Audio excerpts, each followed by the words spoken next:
ബിബ്ലോ Luis ആർനോട്ട് ആണ്.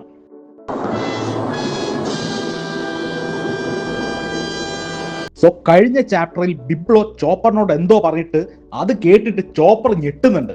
എൽബാഫിലെ തന്നെ one of the most mysterious character ആണ് ഈ ബിബ്ലോ എന്ന് പറയുന്ന ഔൾ. ഇയാൾ എന്താണ്, ശരിക്കും ഒരു ഔളാണോ അതോ വലിയ ഡെവിൾ ഫ്രൂട്ട് കഴിച്ചതാണോ?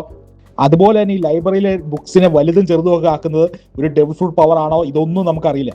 ഇങ്ങനെയൊക്കെ ഇരിക്കുകയാണ് ഇപ്പോൾ ഈ പുള്ളി ചോപ്പറിനോട് എന്തൊരു വലിയ കാര്യം റിവീൽ ചെയ്യുന്നത്. എനിക്ക് തോന്നുന്നത് ബിബ്ലോ ചോപ്പറിനോട് റിവീൽ ചെയ്ത് താൻ യഥാർത്ഥത്തിൽ ആരാണ് എന്നാണ്. ആ ഐഡന്റിറ്റി എന്താണെന്നല്ലേ? എനിക്ക് തോന്നുന്നത് ബിബ്ലോ യഥാർത്ഥത്തിൽ ലൂയിസ് ആർനോട്ട് ആയിരിക്കുമെന്ന്.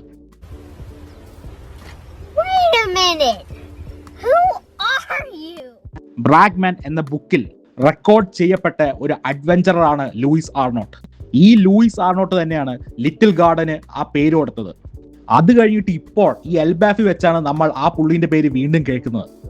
ലൂയിസ് ആർനോട്ട് എൽബാഫിലും വന്നിട്ടുണ്ടായിരുന്നു. പുള്ളി എൽബാഫിനെ എക്സ്പ്ലോർ ചെയ്യുകയും അതിനെക്കുറിച്ച് വർണ്ണിക്കുകയും ചെയ്യുന്നതിൻ്റെ കൂടെ ഈ ഒരു കാര്യം കൂടെ പറഞ്ഞായിരുന്നു: എൽബാഫ് വിസിറ്റ് ചെയ്യുന്ന ആരും അധികം നാൾ അവിടെ നിൽക്കല്ല്.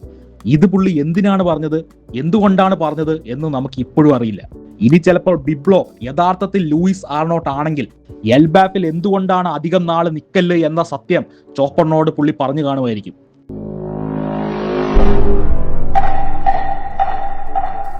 അത് കേട്ടിട്ടായിരിക്കാം ചോപ്പർ ഞെട്ടിയത്.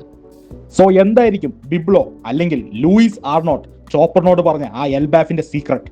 ലൂയിസ് ആർനോട്ട് എങ്ങനെ ബിബ്ലോ എന്ന ഔളായി എന്നതിന്റെ കാരണം ചിലപ്പോൾ ഈ സീക്രട്ടിൽ ഉണ്ടായിരിക്കുമോ?